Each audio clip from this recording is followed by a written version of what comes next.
ہم تو اپنی کاروائی اپنے اسمبلی میں کریں گے. اگر کسی کو شوق ہے روڈ پہ کھڑے کے اوتھ لینا ہے تو جا کے لے لیں, وہ تو کاؤنٹ نہیں ہوگا. کیا کر رہے چھوڑ رہے ہیں؟ تو وہ تو پھر جا کے الیکشن کمیشن سے بات کریں گے وہاں جا کے. ابھی تک تو وہ ممبر نہیں بنے نا. لیکن جب تک ایک ممبر اوتھ نہیں لیتا ہے وہ ممبر کنسیڈر نہیں ہوتا. نوٹیفیکیشن بھی ضرور ہو جائے لیکن اوتھ لینے کے بعد وہ کنسیڈرڈ ہوگا ایز اے ممبر.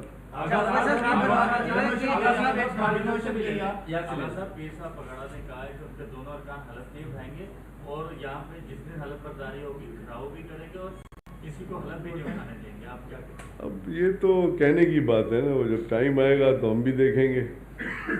ہم تو روڈ پہ نہیں کھڑے ہیں یا ہم روڈ کی سیاست تو کرتے نہیں ہیں. اگر ان کو شوق پورا کرنا ہے تو انشاءاللہ ان کو پتہ چلے گا. ایسے تھوڑی آغا صاحب یہ فرما دیجیے گا کہ گزشتہ اسمبلی میں آپ نے حاضری کے حوالے سے آپ بڑے کنسرن تھے اور وہ بھی خاص اپنے ممبران سے جو حکومت کی. تو اس دفعہ بھی مطلب آپ نے کئی دفعہ تبدیلی بھی کی اور ان کو نام بھی دیے گئے, لیکن اس دفعہ وہی کچھ چہرے بھی آ رہے ہیں دوبارہ. تو کیا اس دفعہ پہلے سے ان کو پریکاشنری پہلے سے کہیں گے؟ نہیں, اس طرح کی کوئی چیز نہیں ہوتی کہ پہلے سے ہم ان کو وارننگ دیں. کیا کریں, بیسیکلی کیا ہوتا ہے جب آپ ہاؤس میں آتے ہو تو آپ اپنی جو رولز اینڈ پروسیجرز ہیں اس کو پڑھ کے آئیں, یا اگر آپ کو پڑھنا نہیں آتا ہے تو آپ کسی کے ساتھ بیٹھ جائیں اور تھوڑا سیکھ لیں یا کتاب ساتھ لیں. کیونکہ ہمارے پاس انگریزی میں بھی ہے, سندھی میں بھی ہے, اردو میں بھی وہ ہے رولز اینڈ پروسیجر. تو اس کو پڑھ لیں یا پھر ایک ہم کھولیں ایک انسٹیٹیوٹ جیسے بچوں کو پڑھاتے ہیں, ایک انسٹیٹیوٹ کھولیں, کسی ریٹائرڈ اسپیکر کو وہاں بٹھائیں اور ان کو کہیں کہ جی ان کو سکھائیں. تو وہ اور بات ہے, لیکن وہ آدمی سیکھ میں ابھی تک سیکھ رہا ہوں کہ what is provincial assembly of Sindh. کہ جب ہم اسمبلی میں آتے ہیں تو ہمیں ہمارا بیہیویئر کیا ہونا چاہیے اور جو رولز اینڈ ریگولیشن ہے اس کو ہم فالو کریں. کیونکہ میں نے نہیں بنائے رولز اینڈ وہ اسی وقت کے جو ممبرز ہیں وہ رولز اینڈ ریگولیشن بناتے ہیں. میرا ایک سوال آپ سے تھا, دو سوال ہے. پہلا سوال تو یہ ہے کہ جو نئے آنے والے ممبران ہیں ان کی تربیت کے لیے آپ کس طرح کیا سمجھتے ہیں, کیا سجیشن دیں گے؟ دوسرا سوال آپ سے یہ تھا کہ آئینی طور پر اسپیکر کا عہدہ کسی بھی صوبے میں یا قومی اسمبلی کا تیسرا بڑا عہدہ ہوتا ہے گورنر اور وزیر اعلیٰ کے بعد. آپ کے ٹینیور میں نیب نے آپ کو گرفتار کیا, وہ ایک ایسا تھا جو مطلب آج سے پہلے کبھی ہم نے پاکستان بھر میں ایسا کچھ ہوتا ہوئے دیکھا نہیں تھا. تو آپ کا وہ ایکسپیرینس کیسا رہا, ذرا وہ بتائیے گا. وہ ایکسپیرینس آپ لوگ سنو گے تو رو پڑو گے. کوئی دیکھیں میرے لیے کوئی بڑی بات نہیں ہے, کیونکہ میری لیڈرشپ نے ہمیشہ مجھے ایک چیز سکھائی کہ فیس کرو. کوئی پہلی دفعہ نہیں ہوا تھا, یہ سیکنڈ ٹائم بھی ہوا تھا. پہلی دفعہ بھی ایسی ٹرمپڈ اپ چارجز پہ مجھے اریسٹ کیا گیا تھا. 90 days میں تھا, نادر مکسی صاحب تھے, ہم نے کنٹونمنٹ میں گزارے تھے. اس کے بعد پھر ہمیں چالان کر کے بھیجا گیا تھا. اس وقت میرے پہ الزام یہ تھا کہ 60 لاکھ روپے کی میں نے بینچ بیچ کے کھا گیا اسکول کے. میں ایجوکیشن منسٹر تھا. تو یہ جو چارجز ہوتی ہیں یہ تو بیسیکلی پولیٹیکل چارجز ہوتی ہیں اور ہم فیس کرنا جانتے ہیں. آپ کے سامنے بیٹھا ہوں, پورا ٹینیور میں نے اسمبلی کا جیل سے گزارا.